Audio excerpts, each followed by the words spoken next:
ఇంగ్లాండ్తో 5 టీ20ల series తొలి మ్యాచ్లో 7 వికెట్ల తేడాతో ఘన విజయం సాధించిన టీమిండియా మరో విజయంపై కన్నేసింది. కాసేపట్లో చెన్నైలో 2 జట్ల మధ్య రెండో టీ20 జరగబోతోంది. ప్రపంచ మేటి టీ20 జట్లలో ఒకటైన ఇంగ్లాండ్ ఈడెన్ గార్డెన్స్లో సూర్యకుమార్ సేన జోరు ముందు ఏమాత్రం నిలవలేకపోయింది. బౌలింగ్లో విజృంభించి బ్యాటింగ్లో రెచ్చిపోయిన భారత్ 43 బంతులుండగానే విజయాన్ని అందుకుంది.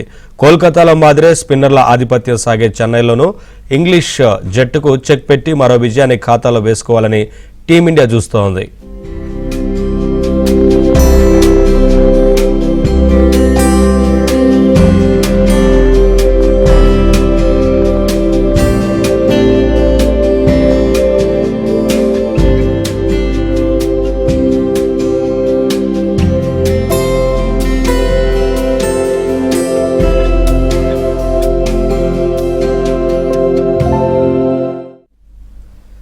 ఇదే అంశానికి సంబంధించి మనతో మాట్లాడేందుకు స్పోర్ట్స్ అనలిస్ట్ వెంకటేష్ గారు ఫోన్ లైన్లో సిద్ధంగా ఉన్నారు. వారితో మాట్లాడదాం. వెంకటేష్ గారు good evening sir. Good evening అండి. ఏంటండి రెండో మ్యాచ్ విజయం పైన కూడా భారత్ కన్నేసినట్లు కనిపిస్తా ఉంది. ఇప్పటికే టీం కూడా కొంత పటిష్టంగా కనిపిస్తా ఉంది కదా, విజయ అవకాశాలు ఎలా ఉంటాయంటారు? డెఫినెట్ గా చాలా మంచి విజయ అవకాశాలు ఉంటాయండి. ఎందుకంటే ఫస్ట్ మ్యాచ్ లో మనం చూసాం, మన స్పిన్నర్స్ దాటికి ఇంగ్లాండ్ బ్యాట్స్మెన్ తట్టుకోలేకపోయారు. ముగ్గురు స్పిన్నర్స్ కూడా వాళ్ళ మీద టోటల్ ఆధిపత్యం ప్రదర్శించారు. చెన్నైలో కూడా సాధారణంగా వికెట్ స్పిన్నర్స్ కి అనుకూలిస్తుంది. సో ఖచ్చితంగా ఇక్కడ కూడా మనదే డామినేట్ అయ్యే అవకాశం. సో ఇంగ్లాండ్ జట్టుకు సంబంధించి అంటే మేటి జట్టులో ఒక జట్టు ఖచ్చితంగా ఫేవరెట్ జట్టుగానే ఉంది. కానీ ఫస్ట్ మ్యాచ్లో చూస్తే మొత్తంగా ఆధిపత్యం కొనసాగించింది టీమిండియా. ఎలా ఉంటుందనుకోవచ్చు? కనీసం అంటే ఈ మ్యాచ్లో టైట్ ఫైట్ ఉండేందుకు కూడా అవకాశం లేదంటారా? ఉంటుంది. ఎందుకంటే వరుణ్ చక్రవర్తి వాళ్ళకి చాలా సర్ప్రైజ్ వెపన్ గా కనిపించాడు.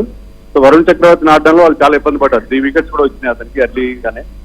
సో వరుణ్ చక్రవర్తికి అగేన్స్ట్ గా ఏదో ఒక స్ట్రాటజీతో వస్తారు వాళ్ళు. అతను ఏ విధంగా ఎదుర్కోవాలి, ఏ విధంగా అతని ఛాలెంజ్ ని తట్టుకోవాలనే విషయంలో వాళ్ళు డిఫరెంట్ స్ట్రాటజీతో వస్తారు. అగ్రెసివ్ గా ఆడే ప్రయత్నం చేస్తారు. సో డిఫరెంట్ స్ట్రాటజీ అయితే ఉంటది. ఇంకోటి ఏంటంటే ఇండియాకి ఒక గాయాల రూపంలో ఒక ఇబ్బంది కూడా ఎదురైంది. నితీష్ కుమార్ రెడ్డి, రింకు సింగ్ ఇద్దరు కూడా ఇంజర్డ్ లిస్ట్ లో ఉండడం వల్ల ఇద్దరు కీ ప్లేయర్స్ ని ఇండియా ఈ మ్యాచ్ లో మిస్ అయ్యే ప్రమాదం ఉంది. ఒకటేంటంటే డ్యూ ఫ్యాక్టర్, ఇండియా టాస్ గెలిచి ఫీల్డింగ్ చేస్తున్నట్టు తెలిసింది. సో సెకండ్ బౌలింగ్ చేసే వాళ్ళకి డ్యూ వల్ల ఇబ్బంది కూడా ఎదురవుతుంది. సో అది ఇండియాకి కొంత అడ్వాంటేజ్ అవకాశం. అంటే మొదటి మ్యాచ్ లో రాణించిన అభిషేక్ శర్మ కావచ్చు, ఇతర ఓపెనింగ్ కి సంబంధించి టీమిండియా ఎలా ఉందనుకోవచ్చు సార్? కొంత పటిష్టంగా కనిపిస్తా ఉంది కదా. డెఫినెట్ అభిషేక్ శర్మ అద్భుతమైన ఇన్నింగ్స్ ఆడాడు.